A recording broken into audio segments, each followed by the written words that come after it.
Cakep. Yola weh. Datang adik kau itu. Apa cerita nih?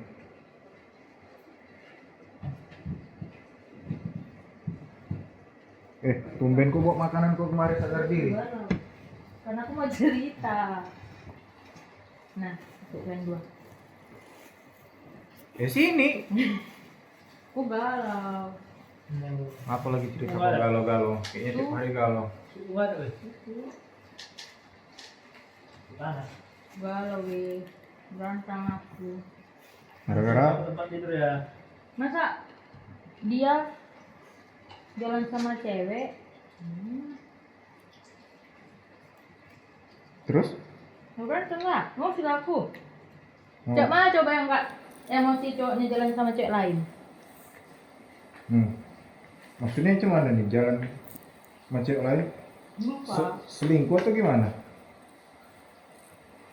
Cemburu kau gitu? Ya kalau ada jalan ya selingkuh lah. Kayaknya. Kayaknya gitu. Ya marah aku. Udah gitu aja. Berarti cowoknya nggak ada yang sayang ya, nggak ada yang setia, tulus, Mana kau baik beli? di langganan. Nggak kan? Empat kali kau bilang gitu cowok. Jadi yang setia.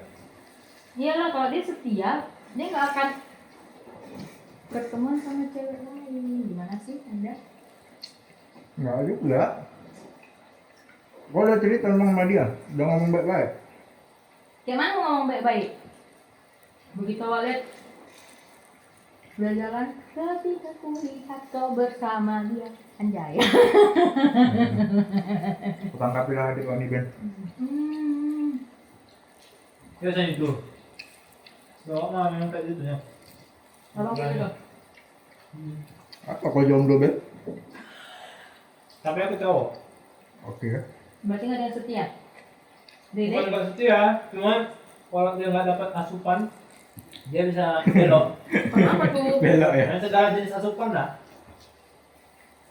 Asupan susu misalnya gitu. Berarti Nah, cowok, dia suka bukan susu. berarti di pikiran cowok cuma seks.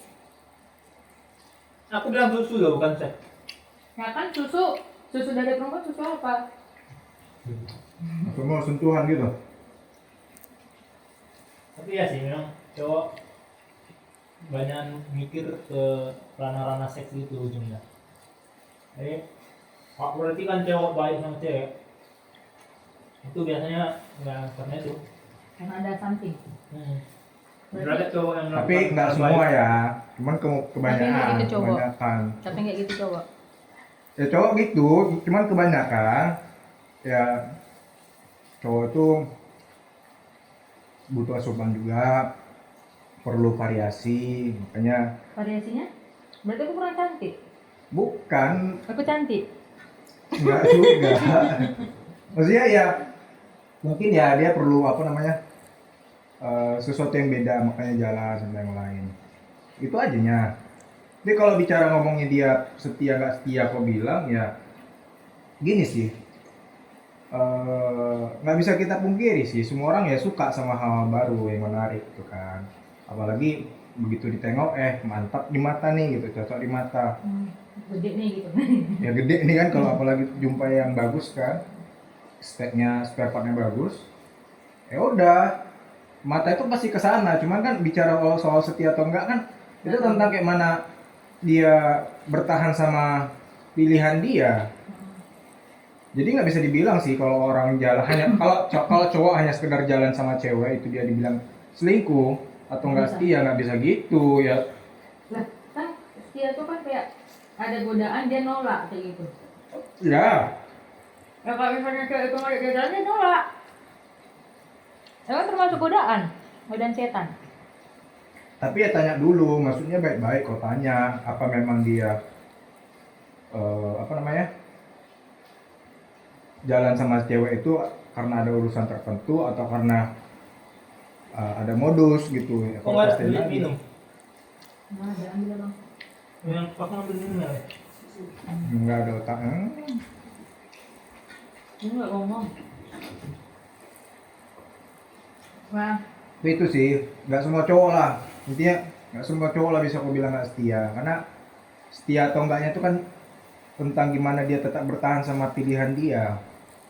Tapi kalau dia udah nggak bertahan, dia memang selingkuh, ya nggak bisa dipungkiri lah, dia memang udah nggak setia sama yang sebelumnya, makanya dia cari yang baru. Biar aku tahu sama kamu, cowok itu sebenarnya punya dua otak. Iya. Buka otak kanan. Enggak, itu tentang logika dan kreativitas. Ini atas dan bawah. Otak atas dan otak bawah. Oh, laki-laki letak tadi dengkul. Bukan dengkul, tapi antara dengkul. Ya. Antara dengkul. Enggak gini. Apa gini? Ketika dia membuat keputusan tentang hal-hal normal, itu dia pakai otak Atas. otak normalnya, ya otak atasnya. Tapi ketika dia mengambil keputusan yang berhubungan dengan wanita atau perempuan, itu yang mikir bukan otak dengkul, Jadi otak yang di bawah. burungnya. Ya, buyungnya yang mikir. Nah, jadi ketika kau diselingkuhi atau ketika cowok itu Jalan sama yang lain. jalan sama cewek lain, itu yang mikir itu otak buyungnya. Yang mengendalikan dia itu otak buyungnya tuh, bukan otaknya dia yang di sini. Di sini memang pikirannya tentang kau. Oh iya, aku Tapi punya di pacar. buyungnya- Tapi buyungnya bilang, bising kau dia. Jangan. Jadi orang itu kayak suka berkelahi gitu. Nah, cuman ya itu. Walaupun otak bawah otak Nah, atas ini. walaupun lebih kau udah besar punya pacar. ukuran otak ini yang di kepala lebih kuat yang di bawah. Kalau tentang cewek ya. Iya. Karena dia pondasi ya di bawah ya. Iya. Di atas hanya nopang gitu Jadi numpang pada ya. umumnya sih gitu cowok. Cowok memang pikirannya rada-rada menuju seks terus. Jadi kalau kau tengok ada cowok baik ke cewek itu biasanya ada Samping. maksud tertentu. Berarti nggak ada ketulusan dalam jiwa cowok ini. Gimana bilang ya? Berarti kan kalau misalnya ada cewek mau minta tolong sama abang, lah abang bantu. Gini loh, Padahal abang punya pacar. tulus atau enggak itu tengok maksudnya. Karena banyak orang yang salah paham masalah tulus atau enggaknya seseorang cinta sama pasangannya, itu lebih kayak gini. Beda konsepnya kalau bicara tulus sama bicara Setia. posesif. Ya? Banyak orang zaman sekarang pasangan itu posesif. Karena Apa-apa dikit cowoknya atau ceweknya itu sama si orang lain, dikiranya selingkuh, dikiranya mau main di belakang, Ya iya. dikiranya ngelakuin yang lain. Ya enggak juga gitu. Ya, aduh enak kali pulangnya nih. Itu lebih ke posesif, nggak bisa dibilang apakah dia nggak tulus atau enggak. nggak bisa dibilang dia nggak sayang terus. Iya, karena ya itu tadi, tulus atau enggak itu kan hubungan pribadi dia samamu, bukan sama orang lain. Enggak, berarti cowok ini kalau misalnya membantu sesuatu harus ada sesuatu juga. Iya, pada akhirnya iya. Mungkin di awal enggak, mungkin dia di awal ngasih sesuatu itu gratis gitu, kayak dia beliin makanan, hadiah. Iya. Awalnya ada gratis. Tapi ingat tidak ada yang gratis di dunia ini. Biar aku bayar. Jadi tujuannya itu di akhir.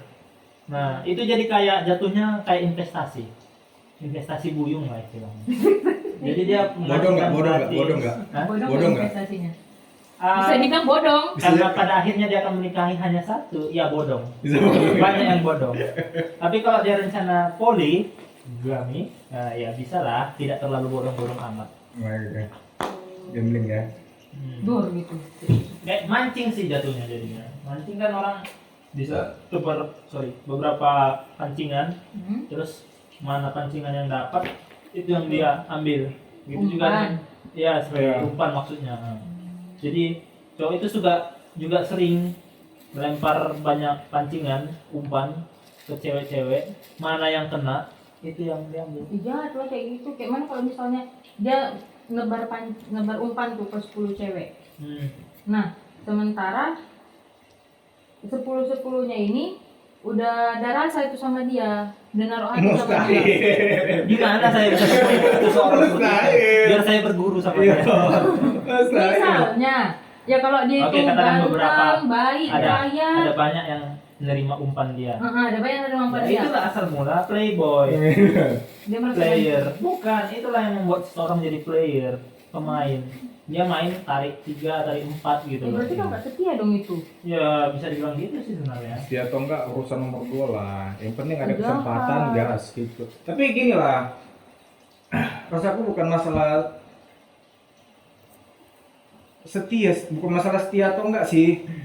Itu balik ke orangnya. Kalau gini, kalau memang pada dasarnya seseorang itu apa namanya, memang kalau kau bilang mau setia atau tulus, gini, jangan jadikan posesifnya pribadi itu jadi tolak ukur. Rasaku lebih bagus ke gini. Kayak mana komitmen kalian ke depannya dalam hubungan sih, menurutku ya. Karena menurutku zaman sekarang orang pacaran atau menjalin hubungan itu Hanya enggak, sekedar pacaran. iya hanya sekedar pacaran tanpa mikirkan ke depannya kayak mana. Nggak mikirkan komitmennya tuh kayak mana. Sehingga ya kadang setiap ngambil keputusan itu ya berdasarkan nafsu pribadi, nggak mikirkan kau, nggak mikirkan orang di sekitarnya, nggak mikirkan orang-orang yang berpengaruh di hidup dia. Berarti kalau misalnya ya kalau jodoh ya bersatu, kalau nggak jodoh ya nggak bersatu gitu. Iya, itu mereka nggak terlalu concern ke sana, yang penting jalanin aja. Nah, dalam hubungan yang langgeng menurutku ya, tapi nggak tahu. Komitmen itu penting sih menurutku. Dalam arti gini, untuk menjaga supaya hubungan itu tetap langgeng panjang gitu, meskipun nanti ke depannya kita tahu ada konflik, bakal ada masalah, ada cekcok, komitmen itu penting. Karena itu yang nanti yang ngejaga hubungan itu tetap tetap bertahan, tetap awet meskipun diterpa badai. Iya, diterpa badai gitu. Racun gitu ya. Iya, jadi gini, tanya dulu di awal. Komitmen. Seringkali aku bilang ke kawan-kawan juga, kalau kalian mau membangun hubungan, mau pacaran atau enggak, tentuin dulu ini mau pacaran yang gimana. Mau main-mainnya doang, mau serius atau mau serius atau yang mau ada step ke depannya, mau nikah atau gimana. Itu pikirin, tanya dulu. Kalau hanya sekedar main-main ya mungkin yang kau dapat kebetulan yang masih mau main-main gitu kan, makanya dia masih agak player kayak yang dibilang Bang Eben kan. Tapi kalau di awal kalian udah punya pikiran atau udah berembuk bahwasannya kedepannya kalian mau gimana, mau ngelanjutin ke tahap yang berikutnya, artinya kalian udah bicara komitmen. Nah, komitmen ini tanamkan dalam diri pribadi sendiri-sendiri gitu, bahwasannya ya kita harus gini ya gitu ya. Semangat ya, jangan aku aja yang berjuang, kita yang berjuang gitu. Tiba-tiba datang nanti lantai sama dia. Lantai apa lagi? Lantai. Itu sih. Datang sama dia ya kan tergoncang mas, kalaupun ada komitmen. Karena katanya kan yang nikah aja bisa cerai, apalagi yang pacaran ya bisa putus dong. Bener. Itu ngomongin kayak mana komitmennya itu tadi dibuat. Seberapa kuat komitmennya gitu. Artinya maksudnya gini, seberapa jelas komitmen kalian itu untuk menjaga hubungan itu. Artinya setiap ada ngadapin masalah, kalian harus kembali ingat bahwasannya kalian punya komitmen. Itu omongkan terus. Jadi setiap kali ada masalah, harapannya kita tetap berpikir ini ke depan. Gimana caranya masalah ini bisa selesai dengan cara yang damai, dengan kepala dingin. Karena seringkali kalau kita punya masalah, misalnya nengok dia jalan sama yang lain, padahal cuma ngantar doang ya, tapi udah ribut di kampung, udah ribut di rumah gitu kan. Ya itu tadi fungsi komitmen itu kayak perantara ya yang menjaga hubungannya tetap stabil. Ya itu sih fungsi komitmen yang nggak bisa kita bilang bahwasannya apakah ketika sudah berumah tangga sendiri itu udah menjadi jaminan, enggak juga. Di rumah tangga pun juga harus ada komitmen sampai hari tua nanti bagaimana mereka. Itu yang nikah tapi cerai itu biasanya itu yang karena mungkin hanya memandang fisik ya kan. Ya bisa. Terus setelah udah agak tua atau ada kejelekan diceraikan gitu kan. Terus dia cari istri baru yang istri muda gitu kan. Berarti lihat fisik, berarti kan untuknya dari tulus. Enggak, maksudnya itu Enggak penjelasan gitu juga. kenapa ada perceraian gitu. Tapi kalau dia menikah dari awal punya konsep atau prinsip mencintai personal dari orang tersebut si ceweknya, maka apapun yang terjadi pada cewek itu dia akan tetap mencintai cewek itu. Iya. Contoh gini, misalnya cewek ini tiba-tiba lah jauh-jauh lah, tapi tiba-tiba mukanya tersiram air panas atau air keras, lalu hancur. Kalau dia mencintai cewek itu berdasarkan fisiknya atau menikahi dia berdasarkan fisik, ya yakin abang hanya seminggu atau sebulan udah cerai karena udah jelek mukanya. Tapi kalau dia mencintai orang tersebut karena personalnya, sejelek apapun orang itu, dia tetap akan mencintai orang tersebut gitu loh. Contohnya aja seperti seorang ayah kepada anaknya perempuan. Nggak ada ayah itu yang mencintai anak perempuannya berdasarkan fisiknya. Mau cacat pun anak itu dia tetap sayang, dia tetap cinta. Itu namanya mencintai berdasarkan prinsip atau personal dari. Iya, tidak memandang fisik gitu. Nah sekarang mencari cowok seperti itu memang susah. Memang susah. 1 dari 1 juta. Taunya. Taunya. Ya udah, artinya ya itu. Mungkin kalau memang belum jodohnya, ya cari lagi. Karena masih lebih banyak laki-laki daripada perempuan ya kan. Salah. Iya, enggak. Lebih banyak perempuan lah. Tergantung negaranya. Di Tergantung Rusia lebih negara. banyak perempuan Oke, sekarang. Makanya nih aku tahun depan rencana ke Rusia. Kurang aja. Bangun. Yang banyak laki-lakinya di mana? Tidak tahu. Itu sih. Ya kau lah gimana? Mungkin paling kan sekarang kau lagi berantem. Mungkin kalau saranku pribadi coba omongkan lagi lah pelan-pelan. Udah berapa hari kau berantem tuh? Dari hari Sabtu, ini Senin. Udah 2 hari ya? 3 hari ya? 3. 3 hari ya. Ya udah, paling gini aja. Mungkin kan kalian kemarin pas lagi berantem itu lagi emosi gitu kan, lagi naik darah itu kan. Nggak nafsu kan? Nggak, lain. Kalau Eben di videonya yang naik. Paling gini. Nggak. Paling gini, coba aja nanti, coba chat pelan-pelan. Kalau nggak balas, coba ya datengin dia lah, jumpain dia di mana, omongkan pelan-pelan, omongin baik-baik gitu ya, runutin masalahnya gimana. Dan ini satu sih pesan, coba belajar ngalah, at least gini, belajar minta maaf. Saya cewek sih. Aku ngambil kasus gini aja sih, kayak bukan masa cewek gini, maksudnya gini, contoh gini, di dalam kasus kita ambil contoh pada saat kecelakaan gitu. Oke.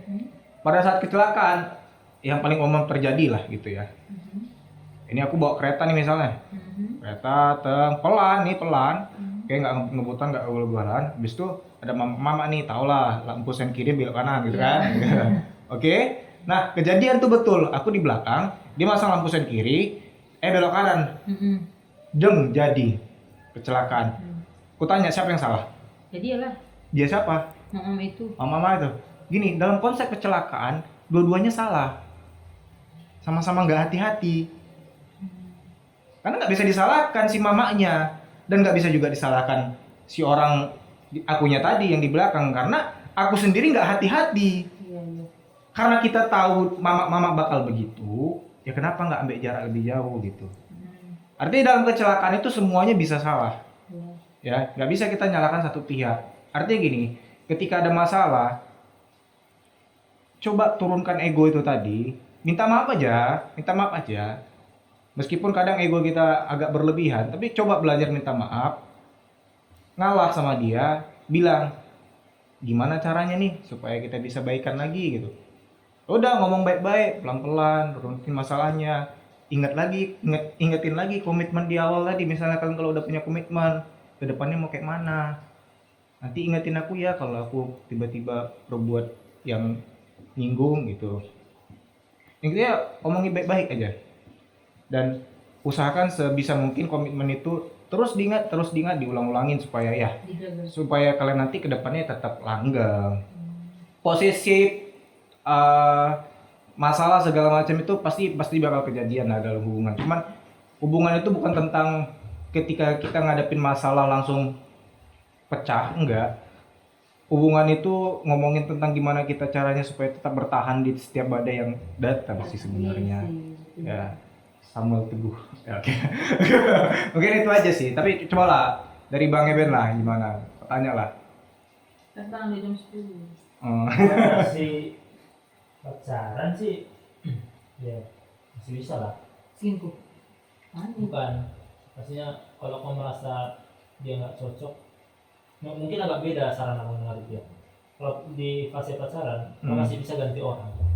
Artinya kalau kau merasa tidak cocok dengan orang itu, ya udah ganti aja gitu. selagi masih ada Filter waktu. ya, kayak ngefilter gitu ya. Filter. Tapi kalau Iya, kau benar. sudah menikah, ya sebisa mungkin gak usah cerai. Tuh, nah kalau gitu jatuhnya jadi kayak gini. Ibarat kalau misalnya di rumah kita ada permasalahan dengan lampu, misalnya mati lampunya gitu kan, padam, rusak gitu kan. Nah, apa yang kita perbaiki? Lampunya kan kita ganti kan, bukan rumahnya kita ganti kan. Nah, jadi begitu juga dengan rumah tangga gitu. Ketika ada masalah dalam rumah tangga, ya masalah itu diperbaiki, bukan rumah tangganya diganti, cari pasangan yang baru gitu. Itu kalau sudah menikah kasusnya. Tapi kalau belum menikah, ya masih bisa ganti pasangan. Begitu. Mungkin itu dari abang. Pas sih. Intinya sih kayaknya kayak karena kalian masih fasenya pacaran dan lagian kan belum lama-lama kali kan. Coba aja. 3 tahun sama dia. Nggak, maksudnya gini loh, di masa pacaran kalau memang kurang cocok jangan dipaksakan, karena nanti apalagi kalau kalian masuk ke jenjang yang lebih serius lagi kan artinya kalian bakal ngadapin semua masalah itu sama-sama. Jangan sampai kalian ngadapin masalah itu cuma satu yang berjuang, Ya. ngerti ya maksudnya ya. Itu sih, jadi sebisa mungkin kalau kalian memang masih ada waktu untuk ngefilter dalam artian ya gitu, kalau kurang cocok ya coba cari Cocok mana? second plan-nya, cari gitu. Iya, sebelum dibangun rumah itu. Iya, Gitu. Kalau rumah itu sudah dibangun, nggak bisa lagi. nggak ada kata mundur lagi. Iya, udah susah, ibarat kayak rumah ini lah gitu. Misalnya ada yang bermasalah, udah susah gitu loh. Udah susah mau ganti rumah karena udah banyak biaya kita habiskan untuk membangun Iya. rumah itu. Jadi kalau kita mau ganti rumah, ya harus habis lagi banyak gitu. Jadi mending yang bermasalah itu diperbaiki. Tapi ketika rumah itu belum dibangun, kita bisa ganti tempat, kita bisa ganti lokasi, kita bisa ganti bahan bangunan. Yang itu semua adalah perumpamaan untuk pasangan kita gitu. Iya. Kita cari mana yang cocok sifatnya untuk kita. Kalau udah pas baru kita lanjut ke Jenjang yang lebih serius atau menikah gitu. Hmm. Enggak lah kau menemukan yang Udah, gitu. capek kami kau di sini. Udah, kau telepon aja. Kau telepon siapa laki kau itu. Ngomong baik-baik, chat pelan-pelan. Udah, langsung cabut. Gak usah kau ngomong di sini, udah langsung aja jumpain sana, nggak diangkat itu. Dadah. Ah, Makasih ya. ah. Bye-bye. Lain kali bawa bakso. Enggak.